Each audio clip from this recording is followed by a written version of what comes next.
J'introduis direct ou Je pense que ça démarre. Normalement, il y a un top, mais Ah s'il n'y a d'accord. pas de... C'est vous qui faites une petite intro quand même. Oui, oui, oui, oui. Cool.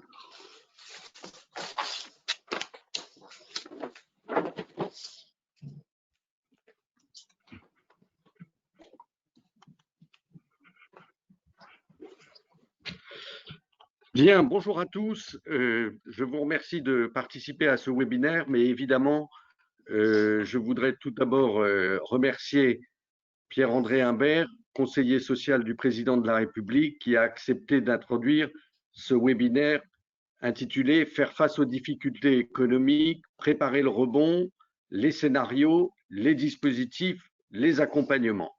Alors évidemment, c'est un invité de choix puisqu'il va pouvoir nous exposer quels sont euh, les constats aujourd'hui des pouvoirs publics sur la situation actuelle et quels sont les dispositifs qui ont été mis en place. On verra qu'ils sont nombreux. Certains ont été mis en place encore la semaine dernière. Certains sont en cours de mise en place puisqu'il y a des décrets d'application qui doivent encore intervenir.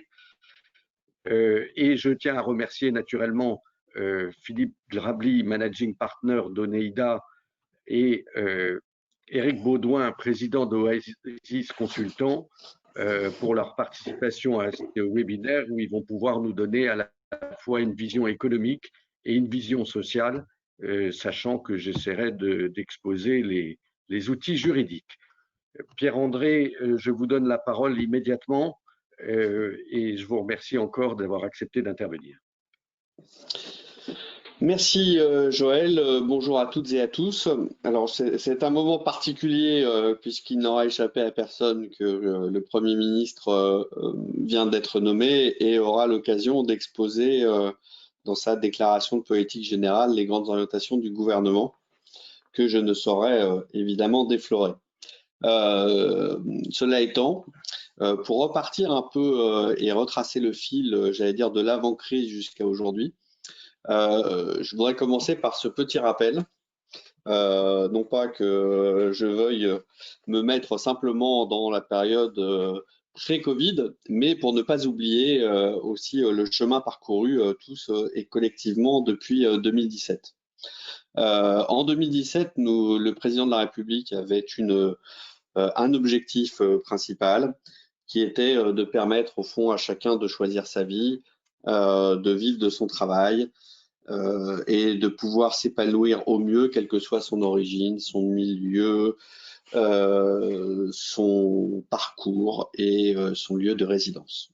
Nous avions en premier objectif la question de l'emploi. Et c'est au fond sur l'emploi que nous avions mis beaucoup de moyens. Vous vous rappelez à la fois l'aspect économique, qui était pour susciter la création et le développement d'activités, le volet social qui a été celui des ordonnances de 2017 qui ont réformé le code du travail pour donner davantage d'autonomie aux acteurs au plus près du terrain, on y reviendra, et puis l'aspect fondamental des compétences pour permettre à chacun de pouvoir acquérir les qualifications nécessaires liées notamment à la transformation de l'économie avec la transition écologique et la transformation numérique. Alors ça allait plus globalement d'ailleurs dans une démarche d'égalité des chances plus affirmée, et je ne développe pas, mais c'était un volet extrêmement important et complémentaire et qui aura encore plus d'acuité dans les mois qui viennent, qui est, avec la question de l'investissement dans l'éducation et notamment le dédoublement des classes dans les quartiers prioritaires.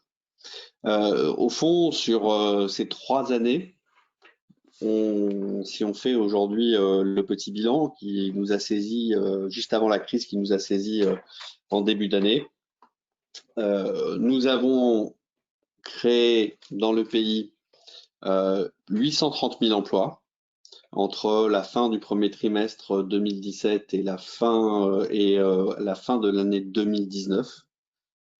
C'est une création peu connue, peu commune finalement dans l'histoire et une dynamique ininterrompue, même si le taux de croissance a été somme toute à la fois plus important que les années précédentes, mais est resté entre 2,8 en 2017 et 1,5, 1,3, 1,5 en 2019. Donc 838 000 emplois créés, c'est une transformation très profonde de l'économie qui se ressent partout, et y compris ce qui a été un phénomène très nouveau, c'est la recréation d'emplois industriels, puisque 32 000 emplois industriels ont été créés pendant la période. Je rappelle que la France n'avait plus créé d'emplois industriels, ne serait-ce qu'un trimestre, depuis le début de l'année 2001. En conséquence, le taux de chômage a été réduit. Nous sommes à fin du premier trimestre 2020 à 7,8% de taux de chômage sur la France entière. Je dois dire que ce taux de chômage n'aura été descendre en dessous des 8%. Quand on regarde les 30 dernières années, ça n'aura été atteint que 3 fois, en 2001, en 2007 et en 2008. Alors, je veux dire, c'est de 1990 jusqu'à aujourd'hui, on ne l'avait atteint que 3 années. Et donc, on voit bien l'impact qu'ont eu les créations d'emplois et qui ont été stimulées par l'ensemble des politiques qui ont été menées. Finalement, dans cette dynamique qui était conforme à l'objectif qui avait été fixé de descendre d'ailleurs un taux de chômage de 7%, est survenue la crise sanitaire qui a eu un impact et qui a toujours un impact économique et social majeur. Donc pendant la crise, vous le savez tous, nous avons mis en place, et la ministre du Travail dans le domaine qui nous concerne particulièrement, avec Bruno Le Maire dans le domaine économique, des mesures extrêmement vigoureuses, puisque 40% des salariés ont été couverts par du chômage partiel pris intégralement en charge par l'État, et que l'ensemble des mesures de soutien en liquidité et en solvabilité des entreprises vont représenter 20% du PIB. Donc, et juste pour vous donner un exemple, le volume de prêts garantis en France, accordés par les banques et garantis par l'État, aura été à fin juin d'un peu plus de 100 milliards d'euros, soit plus qu'en Espagne, en Allemagne, au UK ou en Italie. Donc on a eu à la fois une démarche vigoureuse, ainsi que le fonds d'indemnisation qui a pu être versé à près de 3,5 millions d'entreprises pour un montant de près de 5 milliards. Donc au fond, la force du choc économique a d'abord été absorbée, alors pas seulement, mais majoritairement pour le moment par les finances publiques, et puis en deuxième lieu par les entreprises, et en partie aussi par les ménages pour une petite part. Mais déjà, nous avons vu l'impact qu'il y a eu sur l'emploi, puisque il y a eu une destruction massive d'emplois dans un premier temps. Alors, les emplois sont évidemment pas ceux qui étaient finalement dans les entreprises couvertes par l'activité partielle. Ce sont essentiellement les emplois qui sont les emplois journaliers, les emplois intérimaires, qui pour l'essentiel ont tous été stoppés, arrêtés, avec une chute immédiate du nombre d'emplois. Nous sommes aujourd'hui dans une période de sortie du confinement et de reprise d'activité. Mais même si l'activité reprend, nous avons vu que, le tissu des entreprises est quand même pour beaucoup fragilisé, et deux, les prévisions sur la croissance cette année et sur les destructions d'emplois sont assez sombres, et le président de la République a eu l'occasion de dire que la rentrée serait très difficile. Donc, quelles sont nos orientations dans cet environnement? Le premier point, il est évidemment d'éviter que les entreprises ne fassent, dans la mesure du possible, faillite pour des raisons de solvabilité, voire de liquidité, et d'où l'importance la poursuite du plan global de soutien aux entreprises, avec le PGE, avec le fonds d'indemnisation. Le deuxième aspect, c'est de permettre aux entreprises qui ont aujourd'hui une reprise d'activité limitée de pouvoir toujours continuer compter sur une activité partielle, un chômage partiel, à un haut degré de protection. Alors, il y a désormais, depuis le 1er juin, un petit reste à charge pour les entreprises, sauf pour les secteurs qui connaissent des fermetures, qui ont connu des fermetures administratives durables, ce qui couvre une partie quand même des salariés, et qui peuvent encore bénéficier d'une couverture du taux d'activité partielle à 100% par l'État. Et puis va venir au fond maintenant le troisième temps, qui sera à la fois celui de la relance et celui de la gestion des conséquences sociales de la crise et en particulier des sous-activités durables que certaines entreprises vont connaître et ou des conditions de productivité dégradées qui font que à fonctionnement équivalent lié aux mesures sanitaires, liées aux difficultés du redémarrage, on peut avoir des conditions de fonctionnement qui sont moins rentables que ce qu'ils ont été par le passé et donc qui peuvent fragiliser des entreprises de manière importante. Donc sur le volet solvabilité, je ne reviens pas puisque c'est la poursuite des moyens très importants qui ont été mis en place et qui sont pilotés par Bruno Le Maire. Le deuxième aspect, c'est en défensif sur les restructurations, de pouvoir faire finalement ce que le président a rappelé une formule directe, de pouvoir en finir avec la préférence française pour les licenciements. C'est-à-dire au fond derrière cette formule, l'idée que lorsqu'on regarde la crise de 2009, nous avons connu une récession moins forte qu'en Allemagne, mais qui a détruit plus d'emplois. Dit autrement, nous devons collectivement trouver des arrangements qui permettent au plus près du terrain de privilégier l'emploi plutôt que l'ajustement par les licenciements, même finalement de manière plus forte que ce que d'autres pays ont réussi à faire. Et pour cela, nous avons décidé de ne pas revenir au chômage partiel tel qu'il existait avant la crise, mais de créer de nouveaux dispositifs qui ont vocation à accompagner les entreprises, non pas à laisser les entreprises qui n'auraient plus aucun débouché de manière artificielle, mais plutôt d'accompagner celles qui font face à des sous-activités qui sont soit de court terme, soit même de long terme, puisque nous avons souhaité mettre en place ce qu'on a appelé une activité tout d'abord partielle longue durée, c'est-à-dire la capacité pour les entreprises qui ont une baisse d'activité de l'ordre maximum d'une quarantaine de pourcents, de pouvoir être accompagnées par l'État pour prendre en charge la très grande majorité, c'est-à-dire 85% du coût restant à leur charge pour la partie chômée de l'activité de leurs salariés. Donc si on a un processus d'activité partielle, de longue durée, qui peut aller jusqu'à 2 ans, l'État peut venir en financement de cette partie chômée, ce qui permettra, du point de vue de la collectivité, d'investir plutôt dans le maintien d'emploi que dans l'indemnisation de ceux qui auraient perdu leur emploi. Deuxièmement, qui permettra aux salariés de pouvoir se former pendant la période chômée, pendant laquelle ils ne travaillent pas. Troisièmement, d'essayer de trouver des organisations du travail qui soient les plus adaptées à chacune des entreprises. C'est pourquoi l'ensemble de ces dispositifs seront accessibles par accord collectif d'entreprise ou de branche afin qu'ils puissent se déployer au mieux. Alors, on voit bien là qu'on est dans une innovation extrêmement forte puisque ces accords peuvent couvrir les entreprises de 6 mois à 2 ans, donc 6 mois et ça peut être renouvelé tous les 6 mois, qui seront ensuite déposés et validés par la directe et qui devront finalement pouvoir eux-mêmes définir les conditions dans lesquelles le fonctionnement, l'accord et l'ensemble des dispositions se mettront en œuvre. Donc, comme finalement on est toujours dans la même philosophie que celle de 2017, c'est faire confiance aux acteurs, faire confiance à l'accord collectif, laisser au fond les acteurs déterminer dans l'accord, les contreparties nécessaires, les ajustements, les engagements. D'une certaine manière, on fait vraiment confiance aux acteurs. Et deuxièmement, en revanche, l'État viendra en 2 points soutenir. C'est la prise en charge des dispositions financières de la partie chômée à hauteur de 85%, comme c'est à peu près le cas aujourd'hui, jusqu'au 1er octobre. Le deuxième aspect, c'est la prise en charge très majoritaire, jusqu'à 80%, des coûts de formation qui seront mis en place. Donc ça, c'est un effort également important. Pardon. Ah non, j'ai cru qu'il y avait un petit message pour moi sur l'écran, mais en fait, ce n'est pas mon ordinateur.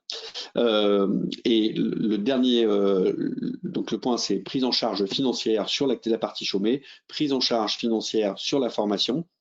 Et puis le dernier point, c'est bien évidemment d'accompagner l'ensemble des entreprises par les dispositifs de relance qui seront mis en œuvre à la rentrée et dont Bruno Le Maire a la charge. L'idée, c'est qu'on ait une relance, comme le président l'a dit, qui soit à la fois solidaire, souveraine, écologique. Voilà. Et donc ça, on y reviendra. Donc c'est-à-dire, c'est le volet entreprise. Et au fond, je vais le résumer d'une seule formule. C'est on a donné beaucoup d'outils pour, au fond, par accord collectif, réagir aux transformations de l'environnement, que ce soit avec des accords de performance collective. Aujourd'hui, on met un nouvel outil à disposition qui est l'accord partiel de longue durée. Au fond, c'est le moment en fait pour tous les acteurs de pouvoir s'en saisir en faisant appel au dialogue social dans les entreprises comme dans les branches. Et avec ces outils, on a le sentiment que pour une fois, on va pouvoir avoir des arbitrages qui permettent de prendre davantage en compte l'emploi et au fond, finalement, d'investir plus efficacement les deniers publics dans la préservation de l'emploi plutôt que dans la réparation des dégâts occasionnés par les suppressions d'emplois. Donc ça, c'est la philosophie globale. Évidemment, nous aurons un deuxième défi qui est celui qui traite des entrants sur le marché du travail. Et le Premier ministre l'a dit très fortement lors de sa première intervention. Bien évidemment, quand vous arrivez à un moment où vous avez un gros choc sur l'emploi, le premier réflexe collectif, c'est de geler les recrutements. Quand vous gelez les recrutements, même s'ils ne sont pas gelés à 100%, ça pose une grande difficulté pour les jeunes qui rentrent sur le marché du travail. Or, nous savons d'expérience que quand une génération a beaucoup de mal à rentrer sur le marché du travail, c'est pas seulement un impact à court terme qu'elle subit, c'est un impact extrêmement durable qu'elle porte pendant des années et des années sur de ces difficultés d'insertion, parce que bien souvent, celle qui a du mal à s'insérer le jour où ça repart, elle est plutôt dépassée par celle qui rentre juste au moment où ça repart. Et donc là, on a un enjeu collectif, c'est-à-dire non seulement pour les jeunes, mais pour l'ensemble du pays, de réussir l'insertion des jeunes sur ce marché du travail. Alors, d'ores et déjà, des mesures ont été prises sur l'apprentissage, puisque pour les recrutements d'apprentis sur la première année, nous avons établi jusqu'au bac plus 3 une aide qui conduit à ce qu'il y ait un coût zéro pour le recrutement d'apprentis la première année. C'est extrêmement important, hein, c'est-à-dire que ce pari de l'apprentissage qui a été celui du gouvernement est concrétisé par la réforme menée par Muriel Pénicaud sur la réforme de l'apprentissage, a permis de vraiment libérer l'énergie et le développement de l'apprentissage. Les résultats ont été immédiats puisque nous avons connu l'an dernier plus 16% de progression d'apprentis, après une progression encore dès l'année 2018.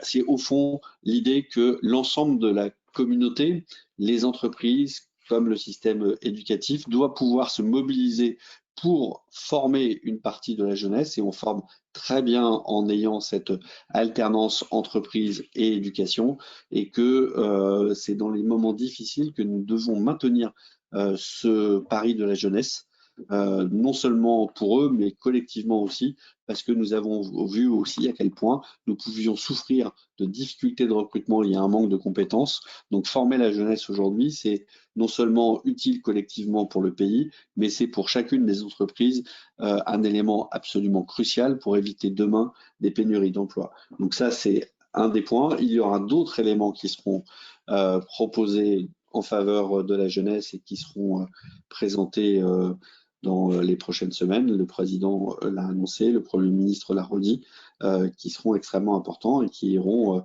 conjointement aussi avec le plan de relance de Bruno Le Maire qui devra comprendre un volet également sur les compétences. Voilà, au fond, on est dans une période, si je puis dire, à la fois de grande incertitude.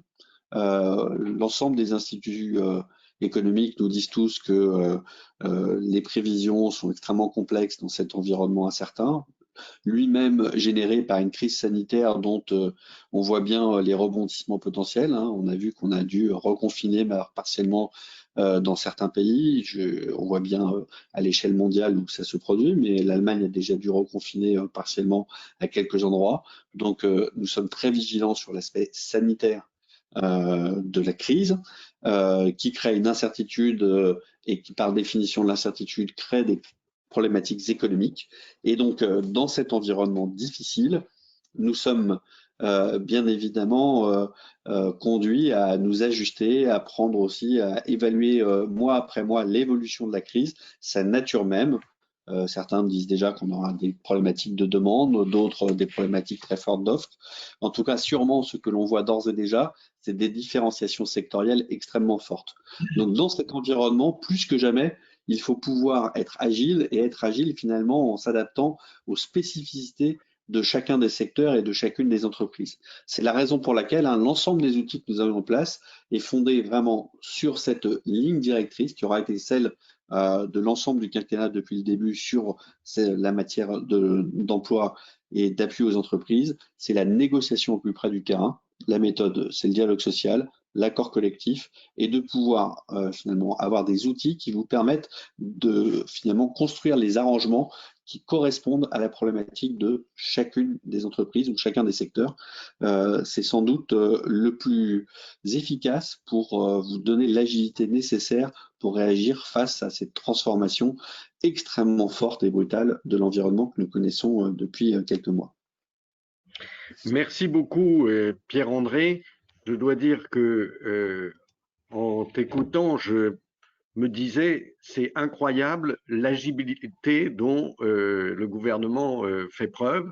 Et c'est effectivement les mots que tu as employés en conclusion. Et je crois que justement, les entreprises sont également appelées à être très agiles. Alors, c'est un mot très à la mode, mais je crois que dans les circonstances particulières, c'est encore plus vrai. Et c'est la raison pour laquelle je pense que Philippe maintenant va nous présenter un petit peu ce qu'il voit dans les entreprises, ce qu'il constate comme réflexe et comment les outils qui existent aujourd'hui, effectivement, il y en a certains qui ont été mis en place très récemment, d'autres sont un peu plus anciens, mais tu es pour l'essentiel à l'origine de chacun de ces outils, d'ailleurs, dans les différentes fonctions que tu as pu occuper. Et donc, je donne la parole à Philippe Grabli pour sa présentation sur le plan économique. Merci beaucoup, Pierre-André.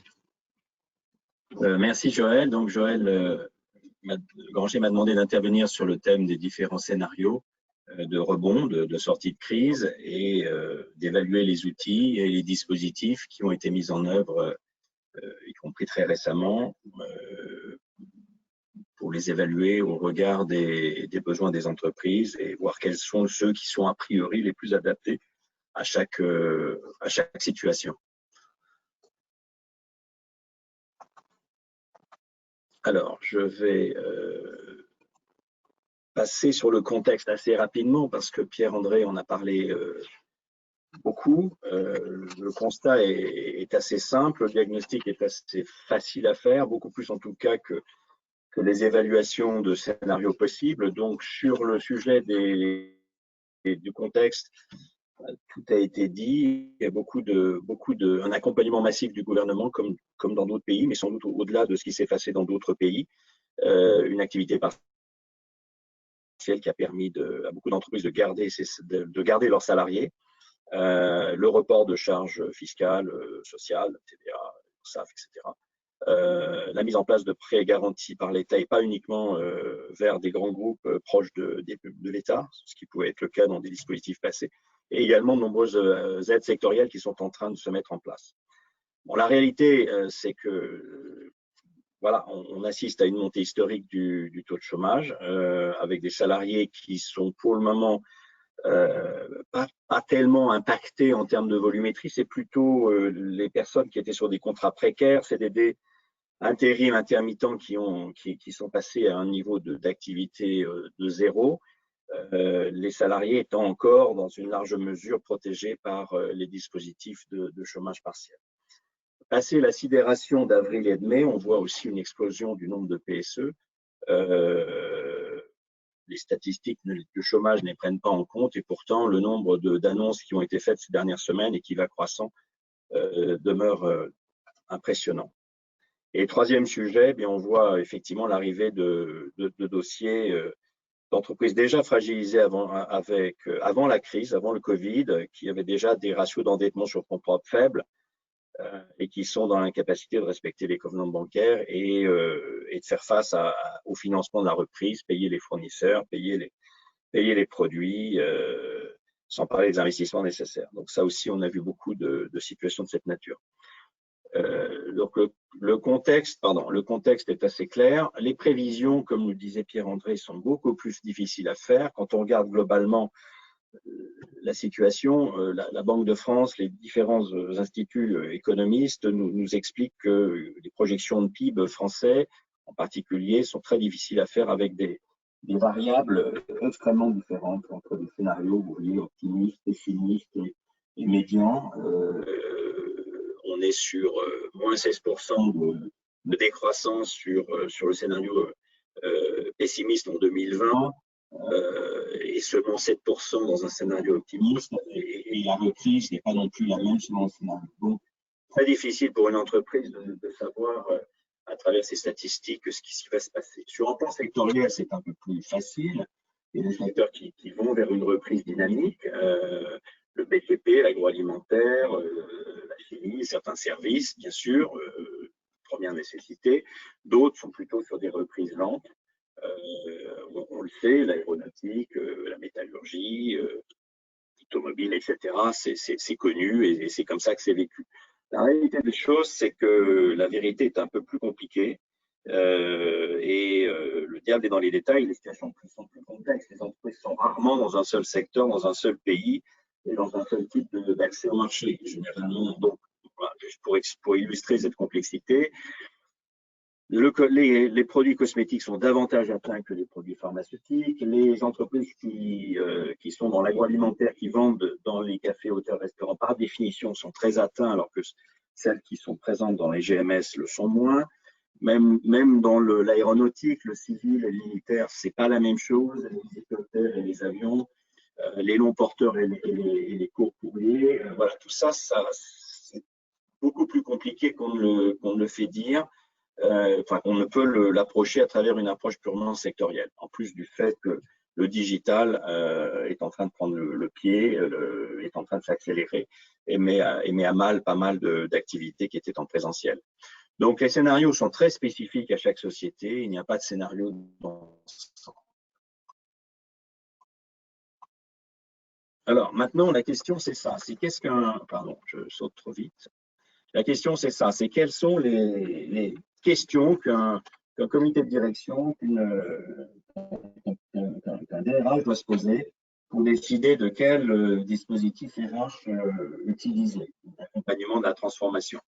Pour nous, si vous voulez, on a l'habitude, je ne parle pas des entreprises qui sont proches du dépôt de bilan avec des problèmes de trésorerie à très très court terme, bien sûr.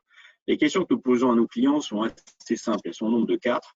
La première, c'est l'urgence. Quel est le degré d'urgence de la situation? Est-ce qu'on doit vraiment réduire des postes pour ajuster le niveau de ressources à la demande? Peut-on continuer à améliorer l'efficacité opérationnelle de l'entreprise en modifiant les horaires de travail, en supprimant une équipe dans l'usine, etc., sans forcément toucher au nombre de postes? Ou peut-on même mettre en place une nouvelle organisation, au moins temporairement, à travers la mobilité professionnelle?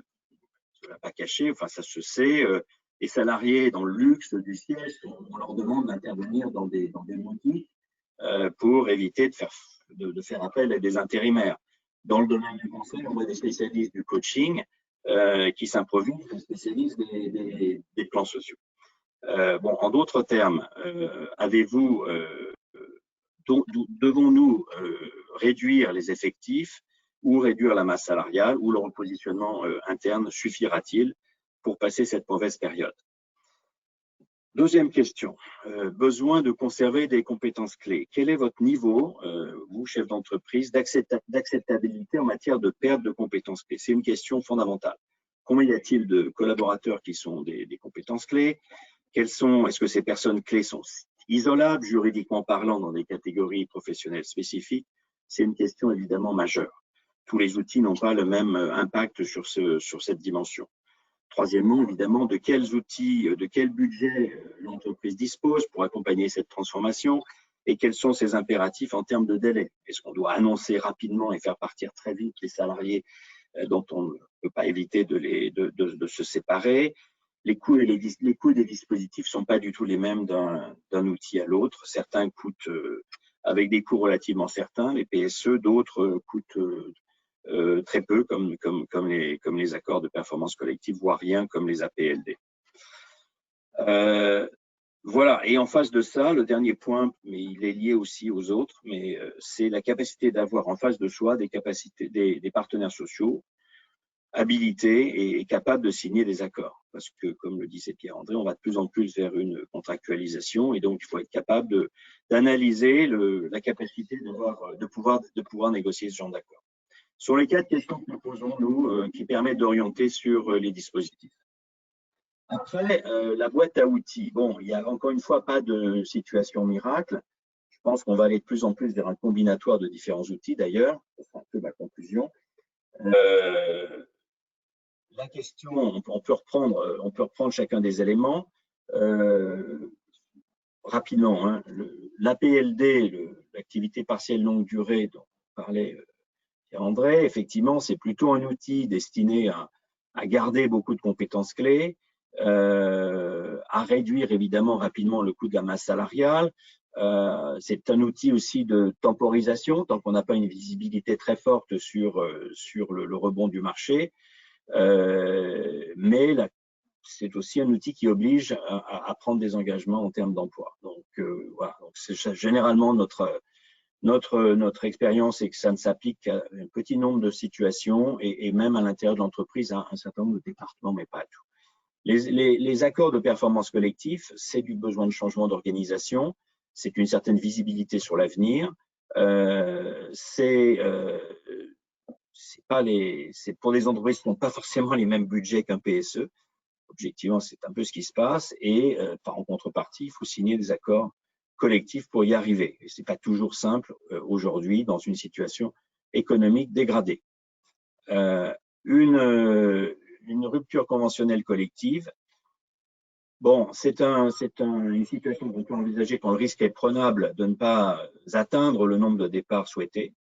Ce n'est pas toujours le cas, mais dans certaines situations, les entreprises acceptent de prendre ce risque. Quand le motif économique est peu convaincant, qu'on sort de bonnes années et que la situation n'est pas catastrophique, ou que l'entreprise est épuisée par plusieurs PSE à répétition, ça peut être aussi un outil. Ça peut permettre aussi des départs de manière un peu plus rapide et un peu plus focalisée. Ensuite, le PSE-PDV, vous connaissez, on connaît tous les contraintes. Ça coûte cher, donc il ne faut pas que le contrainte de budget soit trop élevé. Il ne faut pas qu'on ait peur de perdre trop de compétences clés, parce que c'est quand même compliqué de les garder en majorité ou toutes, ça dépend des situations. Voilà. Voilà un petit peu la boîte à outils. Encore une fois, il n'y a pas. La situation ne se retrouve pas dans des situations. Voilà, la situation n'est pas simple. Elle est avérée société par société. Et quand on va vers un combinatoire, et on a vu quelques exemples de situations combinées, où l'entreprise allait à la fois vers un APC et vers un PSE, par exemple, ou vers un APC et un RCC, c'est un niveau de complexité. Ça pose aussi la question de savoir quelle est la capacité des représentants des salariés à signer ce genre d'accord et la rationalité éventuellement de traitement différencié des salariés qui seraient amenés à quitter l'entreprise avec des mesures d'accompagnement qui seraient différenciées selon le chemin emprunté. Voilà, merci. Je passe la parole à Joël. Merci beaucoup Philippe. Alors je vais revenir un peu plus dans les détails sur les modalités juridiques de chacun des outils qui ont pu être évoqués. L'idéal serait que je réussisse à prendre la main pour faire passer la présentation. Si j'y arrive pas, je vais peut-être te demander de passer la main. Mon technicien est là pour m'aider.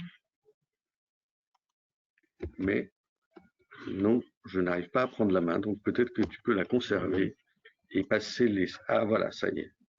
Là ? Non, je ne crois pas. Donc, je propose que… Est-ce que tu peux… voilà.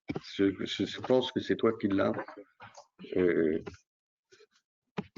Donc, est-ce que tu peux passer tout de suite au slide suivant ?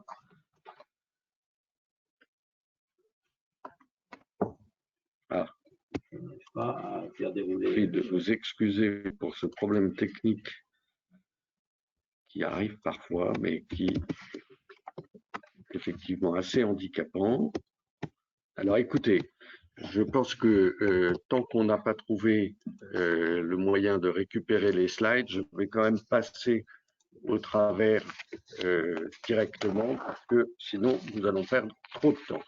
Alors, j'avais prévu de parler des dispositifs d'activité partielle parce que comme Pierre-André vous l'a indiqué, il y a maintenant 2 dispositifs d'activité partielle qui ont vocation à coexister, des accords de performance collective, de la gestion des emplois et des parcours professionnels, de la rupture conventionnelle collective, des plans de départ volontaire et des licenciements économiques. Alors, commençons par le dispositif de droit commun. Vous le connaissez parce que vous le vivez depuis un certain temps maintenant, et les règles qui étaient applicables jusqu'au 31 mai 2020, avec un dispositif qui, vous le savez, permettait d'indemniser les salariés à hauteur de 70% de leur rémunération brute dans la limite de 4 plafonds et demi, et avec une allocation et un reste à charge pour l'employeur qui était égal à 0. Ce dispositif a très bien fonctionné. À compter du 1er juin, il est un peu plus restrictif dans la mesure où l'indemnisation versée à l'employeur est réduite à 60% de la rémunération brute, sauf pour certains secteurs qui ont été particulièrement touchés. Ces dispositifs, pour l'instant, sont applicables du 1er juin 2020 jusqu'au 30 septembre 2020. On peut imaginer qu'ils seront poursuivis, mais peut-être que les modalités d'indemnisation changeront à nouveau. Ce qui est plus notable et qui a déjà été évoqué par Pierre-André Humbert, c'est évidemment le dispositif d'activité partielle pour les employeurs faisant face à une baisse durable d'activité, avec un dispositif qui n'est pas encore complètement abouti, puisque l'article 53 de la loi en fixe les grandes lignes, et on a connaissance d'un projet de décret, mais pour l'instant, ça n'est qu'un projet de décret, donc il conviendra évidemment de prendre avec précaution ce que je vais développer, puisque le projet de décret pourra modifier. Mais disons que l'idée, comme cela a été souligné, c'est effectivement de disposer d'un accord collectif d'entreprise qui fixe la durée et l'application de l'accord, les activités et les salariés concernés par l'activité partielle spécifique, les réductions de l'horaire de travail pouvant donner lieu à indemnisation et les engagements spécifiquement souscrits en contrepartie, notamment pour le maintien de l'emploi. Alors, pour les entreprises qui ne peuvent pas conclure d'accord collectif ou pour lesquelles ça peut s'avérer compliqué, il est aussi possible que le dispositif soit mis en place par accord en branche, puis ensuite par document unilatéral après consultation du CSE. Alors, le dispositif d'accord collectif ou de document unilatéral, c'est un dispositif qu'on connaît bien en matière de PSE, qui a été étendu aux ruptures conventionnelles collectives et qui est mis en place là aussi avec un dispositif d'homologation ou de validation par l'autorité administrative. Alors, quand c'est un accord collectif, l'administration s'assure des conditions de validité et de la régularité de la procédure de négociation, de la présence dans l'accord de l'ensemble des dispositions requises, et si c'est une décision unilatérale, c'est à peu près la même vérification, mais évidemment, il faut s'assurer que le document unilatéral est conforme aux stipulations de l'accord de branche. Comme je le disais, dispositif d'homologation-validation qu'on connaît bien, avec un délai de 15 jours en cas d'accord collectif, un délai de 21 jours pour l'administration en cas de document unilatéral, étant précisé que le silence vaut acceptation de l'administration. C'est un dispositif qui a vocation à avoir une certaine durée, puisque ces dispositions seront applicables aux accords collectifs et documents unilatéraux transmis à l'autorité administrative au plus tard le 30 juin 2022. Alors, que dit le projet de décret? Il est intéressant sur plusieurs points.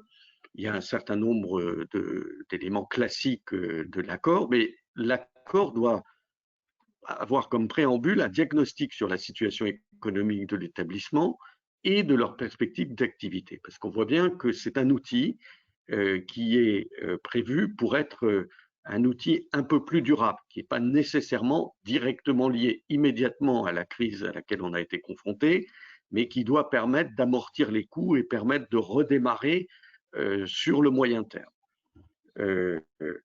Ensuite, effectivement, l'accord doit préciser les activités et les salariés concernés, la date à partir de laquelle, la période pendant laquelle le bénéfice du dispositif est sollicité, les engagements en termes d'emploi et de formation professionnelle.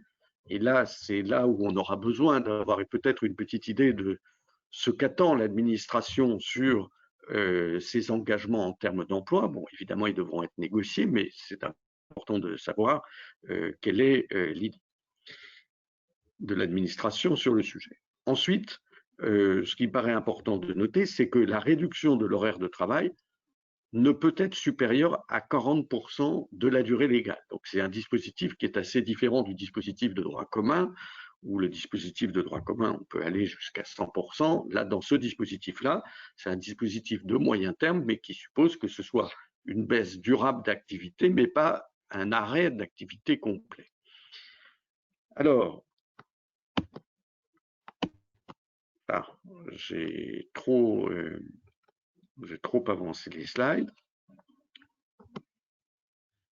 Alors, dans cette hypothèse-là, le salarié recevra une indemnisation qui est la même que celle qu'il reçoit dans le dispositif de droit commun. En revanche, pour l'employeur, pour les accords transmis à l'autorité administrative avant le 1er octobre 2020, l'allocation versée par l'employeur versée à l'employeur sera de 60% de la rémunération brute, limitée à 4,5 fois le taux horaire du SMIC. Et pour les accords transmis à l'autorité administrative à compter du 1er octobre 2020, ce sera 56% de la rémunération. Alors, le projet de décret précise les conditions dans lesquelles, naturellement, la demande d'homologation ou de validation doit être portée à l'administration. Elle précise aussi que l'entreprise devra faire un bilan qui devra être transmis tous les 6 mois et le cas échéant avant toute demande de renouvellement. Et elle précise aussi les sanctions qui seront apportées si les engagements de non-respect, les engagements sur l'emploi ne sont pas respectés. Et elle précise enfin les conséquences si des salariés qui étaient entrés dans le dispositif sont licenciés pour motif économique. Enfin, le décret précise comment s'articule ce dispositif spécifique avec le dispositif de droit commun. Et là, il est dit, le dispositif d'activité partielle ne peut être cumulé sur une même période et pour un même salarié avec le dispositif d'activité partielle, ce qui paraît assez logique. En revanche, l'employeur peut toujours solliciter de manière concomitante au bénéfice du dispositif spécifique le bénéfice de l'activité partielle pour les motifs qui permettent, en droit commun, de bénéficier de l'allocation partielle. Donc, on voit bien qu'il va y avoir un dispositif de moyen terme, mais il ne faut pas que les entreprises se disent « Ah oui, mais si je rentre dans ce dispositif, je ne pourrai plus, si par exemple il y a un nouveau confinement, rentrer dans le dispositif de droit commun ». Si, ce sera possible, mais évidemment, on ne bénéficiera pas 2 fois de l'allocation pour les salariés qui auront été indemnisés, ce qui est assez logique. Alors, je suis rentré assez dans le détail de ce dispositif parce que c'est celui qui est nouveau, qui encore une fois n'est pas encore figé. Ensuite, je pense qu'on peut juste rappeler quand même un mot sur ces dispositifs d'activité partielle.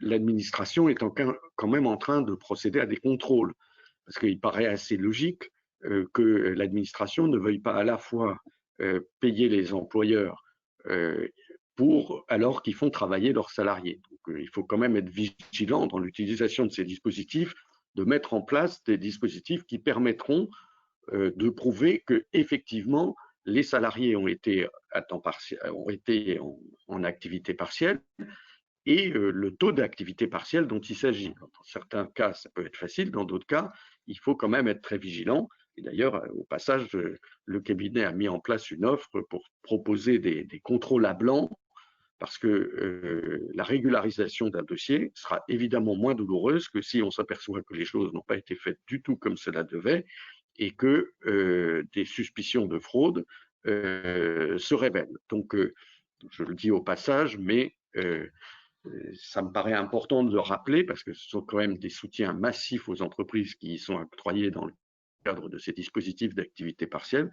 Mais évidemment, l'État va vouloir s'assurer que les sommes sont correctement utilisées. Ensuite, il y a les outils qui existent déjà, mais qui ne sont pas si anciens. Hein. Il y a les accords de performance collective, dont je rappelle que l'essentiel de l'objet est finalement de permettre, par voie d'accord collectif, de pousser les salariés à accepter d'éventuelles modifications de leur contrat de travail et de ne pas contraindre l'entreprise à mettre en place un plan social dès lors qu'elle envisage des modifications collectives.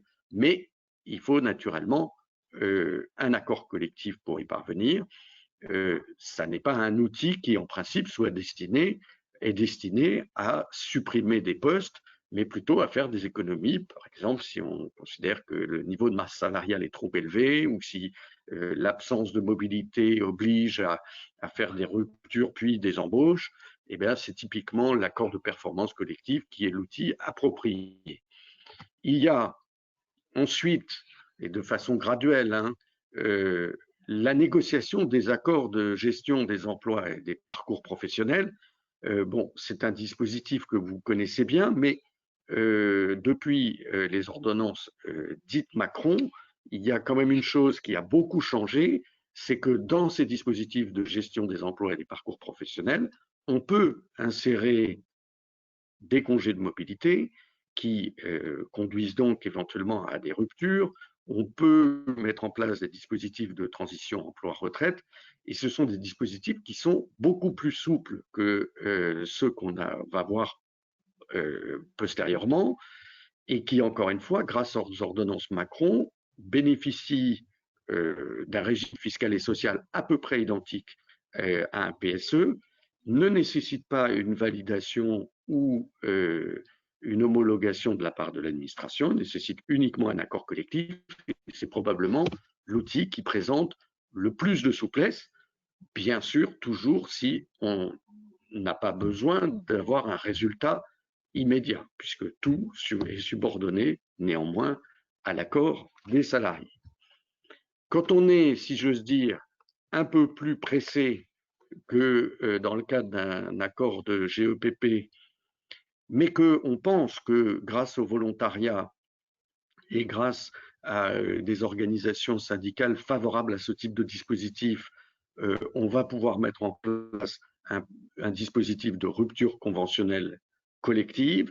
Alors, ce dispositif, il est encore une fois subordonné à la conclusion d'un accord collectif.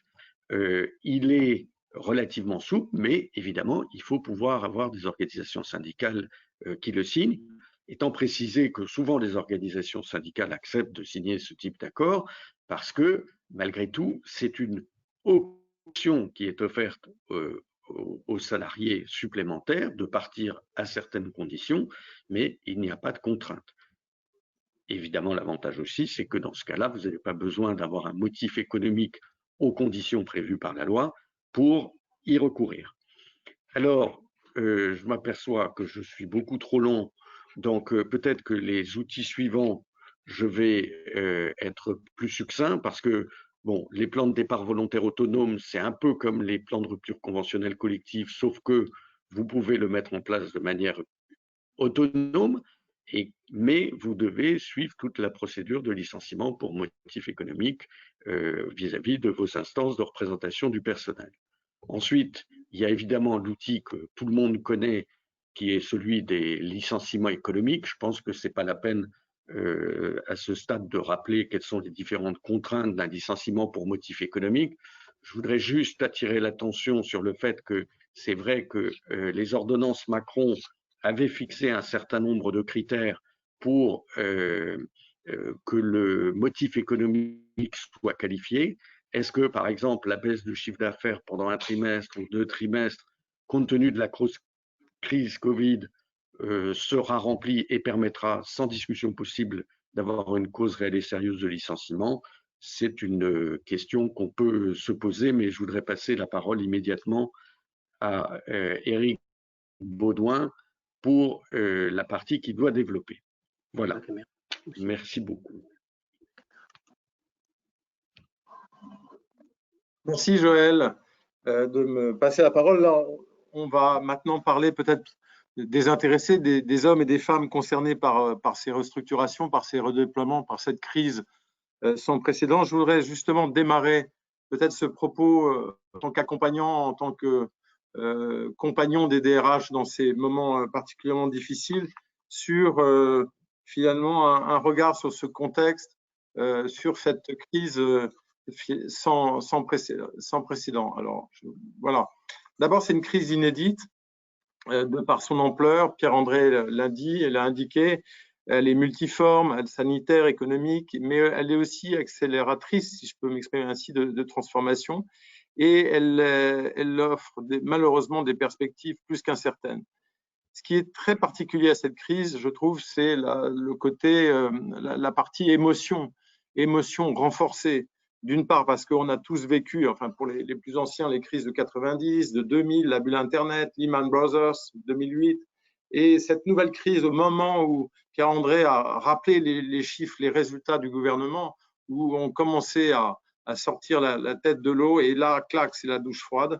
Et la médiatisation qui est renforcée aussi tous les jours, si vous écoutez la télé, des annonces de plans dans un climat plus qu'anxiogène, la rapidité des décisions renforce cette émotion. Et puis, bien sûr, nul n'est épargné.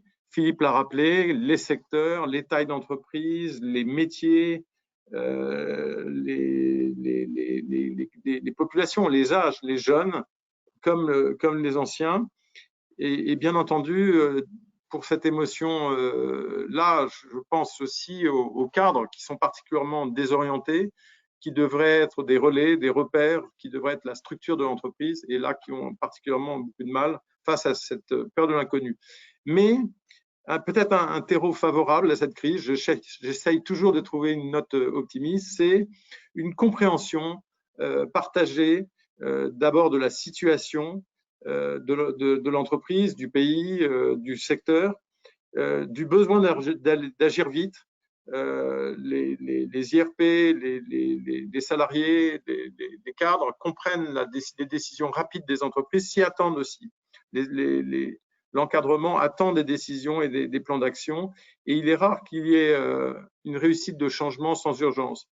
Et je pense que c'est par rapport aux autres crises, cette nécessité de se mettre autour de la table et de profiter de la boîte à outils offerte depuis quelques années pour fonder des accords collectifs va pouvoir permettre de se mettre tous autour de la table et peut-être de trouver des solutions. Les enjeux, Philippe les a rappelés, bien entendu, DRH et CODIR doivent se mettre autour de la table pour répondre à des enjeux extrêmement complexes, souvent paradoxaux, et ce qui nous permet d'ailleurs de construire l'accompagnement social. Bien entendu, ça peut être des projets de sauvetage liés directement à la crise, je pense au tourisme, et d'autres projets ou faiblesses antérieures, mais qui sont accélérés par cette crise. Donc aujourd'hui, les enjeux, c'est ça, les enjeux d'un CODIR, c'est ça, c'est respecter les délais, sauver l'activité, maîtriser évidemment les coûts, allouer les allocations aux bons endroits. Un enjeu important pour les DRH, ou des enjeux importants pour les DRH, ce sont préserver la crédibilité du management et des partenaires sociaux dans ce moment-là, limiter les démotivations et les pertes de compétences, et je pense au choix notamment du volontariat dans le cadre de RCC ou de plans de départ volontaires, qui peuvent parfois déstabiliser le corps social. Évidemment, mettre en place un accompagnement social de qualité, que ce soit pour les gens qui restent, que ce soit pour les gens qui partent, que ce soit pour les gens qui vont être en chômage partiel et qui vont pouvoir bénéficier de formations FNE, pour les gens qui partent grâce à des accompagnements sur mesure, et pour les gens qui restent, pour les préparer aux enjeux de demain et aux métiers d'avenir. Et puis, bien entendu, Pierre-André a parlé de ces vagues de jeunes qui vont arriver, et il est important en montrant à quel point l'entreprise se préoccupe bien des partants et de bien gérer socialement cette crise, de préserver l'image employeur en interne comme en externe. Alors, souvent sur l'accompagnement social, après ces enjeux, les DRH ont à gérer une conduite de projet de redéploiement ou de restructuration qui intègre de nombreuses parties prenantes, qui qui ont des enjeux souvent contradictoires, divergents, même si objectivement ou officiellement c'est convergent. Les enjeux ne sont pas les mêmes pour les salariés, pour l'encadrement, pour les salariés qui restent, ceux qui partent, pour les actionnaires, pour les directions locales en France par rapport à une direction mondiale. J'entends souvent les DRH se dire « je suis obligé d'appliquer quelque chose qui m'est imposé au niveau mondial, il faut que je le vende aux IRP ». Il peut y avoir des oppositions entre les IRP locales qui sont prêts à signer un accord de RCC et dont l'organisation centrale se méfie. Les directs, les pouvoirs publics, le pôle emploi, les avocats, les experts, les clients, les experts des IRP, les experts des entreprises, etc. Des acteurs extrêmement nombreux, énormément de parties présentes. Et comment les contenter sur des sujets aussi complexes et parfois paradoxaux, comme par exemple le sujet de la répartition des ressources du projet, le DRH demandant plus de moyens pour avoir plus de temps pour accompagner les salariés, la direction financière se concentrant sur les économies. J'ai indiqué par exemple ici les critères d'ordre. Les pouvoirs publics, les IRP vont avoir tendance à indiquer des critères d'ordre favorisant le maintien à l'emploi des populations les plus fragiles. Les opérationnels vont peut-être demander de conserver, au contraire, les populations les plus polyvalentes, les plus dynamiques, etc. Ce sont des vieux débats dans les entreprises. La question du volontariat, je viens d'en parler, avec ce risque de fuite de compétences et de talents, de déstabilisation. La notion du temps, où on voit bien aujourd'hui que le temps va être nécessaire pour reconvertir, pour retrouver des solutions, alors que l'entreprise doit aller très très vite.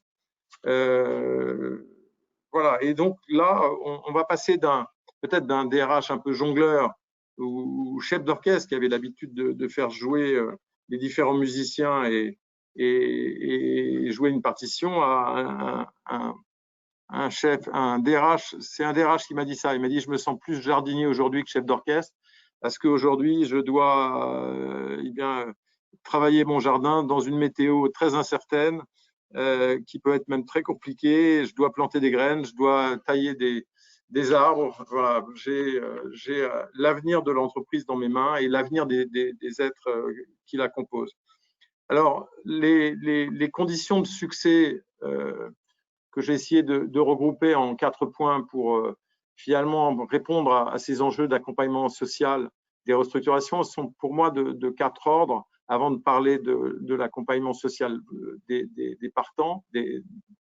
Le premier point, et qui est vraiment, les anciens parlaient de livre 4, les récents parlent de livre 2, mais c'est quel est le projet? On parlait de justification économique. Moi, je pense qu'il faut parler de quel est le projet, quelle est la vision, quel est le sens, quelle est la direction, fixer le cap, où va-t-on?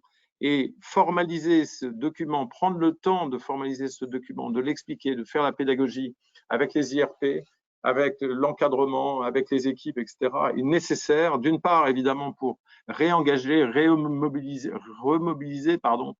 les restants et évidemment expliquer les raisons qui conduisent à prendre ce type de décision pour les partants, qui devront d'ailleurs expliquer à un recruteur éventuel pourquoi je suis parti, pourquoi j'ai choisi de partir si c'était un plan de départ volontaire, pourquoi j'ai été désigné et pas un autre, etc. C'est vraiment une condition nécessaire aussi pour la résilience. Le sujet, et Philippe l'a évoqué tout à l'heure, c'est de bien entendu identifier et définir les compétences dont on aura besoin demain, construire le plan de formation et de mobilité.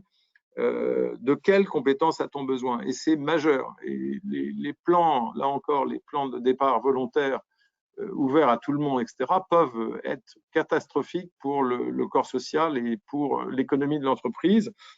Je crois qu'on va, et c'est un outil que Joël a souligné, a montré ses intérêts, vers une GPEC permanente aujourd'hui. Les outils qu'on utilise pour la GPEC vont être les outils du quotidien, quels que soient les scénarios retenus. Ensuite, bien sûr, un soin particulier pour l'encadrement. J'ai dit qu'ils étaient particulièrement déstabilisés. Jusqu'aux années 93-95, jamais les cadres étaient concernés dans un plan social. Ils étaient préservés. Il y avait même des étages avec des bureaux parking, des bureaux dorés. On disait aujourd'hui, les cadres sont concernés et ils sont très déstabilisés par ce qui arrive. Il est important qu'ils puissent retrouver leur rôle, de donner du sens, de piloter l'activité, de développer les compétences. Et pour ça, il est important de, selon les différentes étapes des procédures, de leur expliquer justement quelle est la procédure retenue, la situation de l'entreprise, leur apprendre à manager dans l'incertitude, manager en télétravail, etc., des nouvelles compétences. Et je pense aux soft skills, notamment développés par les idées de l'OCDE. Et enfin, c'est évidemment une conviction, mais qui est reprise, que ce soit par les DRH ou par les IRP, apporter un soutien psychologique pour tous. Le Covid nous a rappelé l'importance d'apporter du soin. Et voilà, ces plans de restructuration, ces plans de relance doivent obligatoirement, d'ailleurs, on le sait, inclure un diagnostic RPS. Mais au-delà de ça, il est nécessaire aujourd'hui d'être extrêmement à l'écoute, apporter du soutien, les innovations là-dessus sur les numéros verts pour les salariés qui peuvent appeler à tout moment, ou les numéros bleus pour les encadrements qui voient, ou les signalants avec les IRP qui repèrent des situations anormales, sont très importantes. Alors, j'essaye de tenir l'horaire. L'accompagnement social des mobilités, on a vu qu'il y avait des dispositifs extrêmement multiples. La boîte à outils est extraordinaire aujourd'hui pour les DRH, c'est assez finalement simple.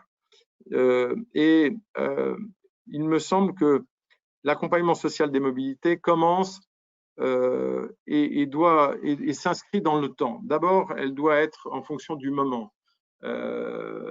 Il y a le jour J, là, ce qu'on appelle, les techniciens appellent la R0, c'est le moment de l'annonce, le moment de l'émotion, le moment des négociations ensuite, le moment ensuite du déploiement des nouvelles activités, de ceux qui partent, des notifications, etc. Et il faut apporter des mesures, me semble-t-il, qui se calent avec les différents jalons de ces projets et de les mettre bien en place. Les mesures d'accompagnement aujourd'hui sont nombreuses. Je ne vais pas vous les lister. Beaucoup sont réinterrogés avec cette crise, simplement. Je pense à la mise en place de points info conseil ou d'espaces info conseil dès le moment de l'annonce. C'est souvent des hésitations de la part des entreprises ou même voire des IRP qui disent mais finalement si on accepte la mise en place d'une équipe qui va informer, permettre d'anticiper, qui va apporter du soutien aux salariés, est-ce que ce n'est pas une mise en place, finalement une acceptation du projet de l'entreprise? Et je m'aperçois que depuis la crise, je n'ai jamais vu un CSE ou des OS refuser ce type d'aide qui est apportée aux salariés. La mobilité interne va retrouver un essor important. Les entreprises, au-delà de la PLD, vont essayer certainement de fidéliser et de garder des compétences et de mettre en place des moyens supplémentaires. La création d'entreprises. Beaucoup de salariés ou lors de réunions avec les DRH nous disent mais finalement la création d'entreprise, c'est vraiment risqué par ce temps de crise. Les salariés qui portent ces projets nous disent exactement le contraire et on l'a vu en 2008 où il y a eu une flambée des créateurs d'entreprises parmi les gens licenciés ou volontaires parce qu'ils se disent au fond si mon business plan passe dans un moment de crise, alors si l'économie redémarre, ma boîte va marcher. Et donc aujourd'hui, beaucoup se disent aussi je ne retrouverai pas d'emploi, donc je crée mon entreprise, au-delà des enjeux patrimoniaux, etc. L'outplacement, les antennes d'emploi, nous sommes interrogés sur quelle efficacité et il va falloir trouver des engagements plus forts, peut-être dans le temps, plus concrets. Beaucoup de salariés aussi sont intéressés par la formation avec une logique et là encore il faut du temps et les congés de mobilité ou les congés de reclassement sont des outils intéressants pour ça. C'est je me forme et je laisse passer l'orage. Et dans 6 mois, 8 mois, ça ira mieux. Et là, je me mettrai à rechercher activement un emploi. Et voilà, je crois que c'est dans les mesures, ce serait trop long pour tous vous les détailler. bien sûr, les mesures d'âge qui interpellent au moment forcément d'une réflexion sur la réforme des retraites. Mais aujourd'hui, beaucoup d'entreprises mettent en place des congés de fin de carrière, des C2A, qui permettent un passage vers la retraite de façon sécurisée.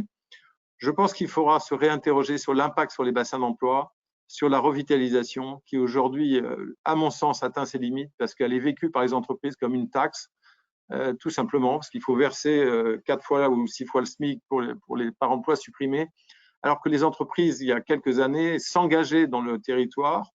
Et je pense que cette crise va certainement réinterroger ce point. Et bien entendu, les mesures financières, je les ai mis en dernier parce que voilà, ce n'est pas forcément ma préoccupation, mais c'est évidemment celle des individus concernés, c'est les indemnités conventionnelles, mais surtout la supralégale, qui font l'objet d'âpres négociations, vous le savez.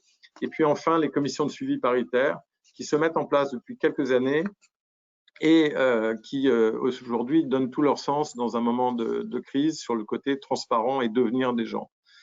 Joël m'avait posé la question de dire, mais en termes d'accompagnement social, est-ce qu'il y a beaucoup d'innovation? Oui, il y a de l'innovation. Oui, il y a de l'innovation, mais on peut dire que ce n'est pas, à mon sens, ce n'est pas de l'innovation de rupture. C'est des améliorations, ce sont des innovations de continuité. Je pense aux outils numériques et à la digitalisation. On voit l'essor du e-learning, des plateformes. Nous avons des plateformes pour accompagner les salariés, des curateurs de recherche. On vient de faire l'acquisition d'un moteur de recherche qui est un véritable aspirateur d'offres d'emploi sur tous les job boards et tous les sites Internet. Mais ça ne concerne pas forcément d'ailleurs les salariés les plus anciens, les plus âgés, etc.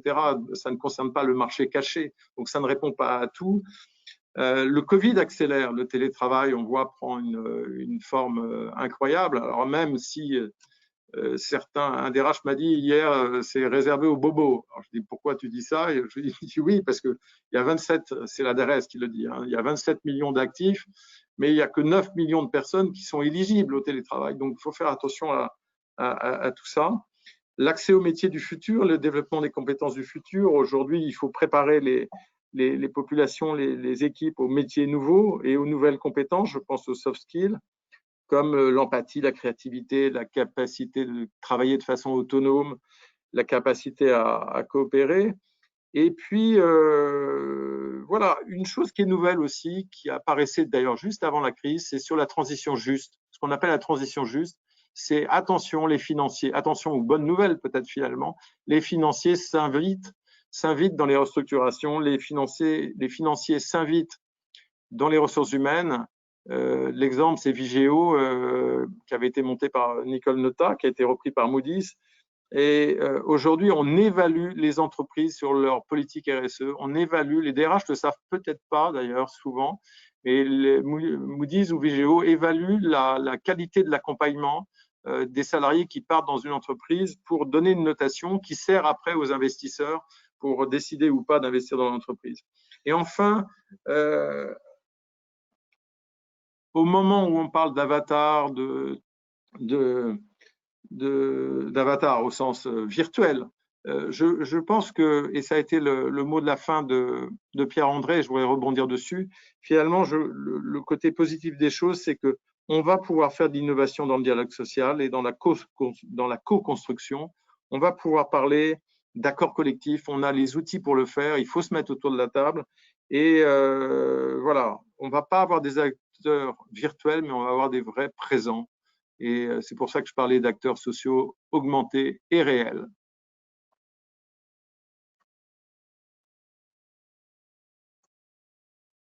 Merci beaucoup, Eric, pour cette présentation et merci pour ce dessin qui est effectivement assez amusant. Je ne sais pas si vous le voyez assez bien à l'écran, mais ça illustre tout à fait l'humour d'Eric et c'est assez amusant.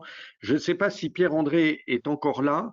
Il n'y a pas beaucoup de questions, mais il y en a une à laquelle il me semble que ce serait intéressant d'avoir Pierre-André, mais il faut reconnaître que comme on a dépassé un peu l'horaire, il est peut-être dû quitter notre webinaire.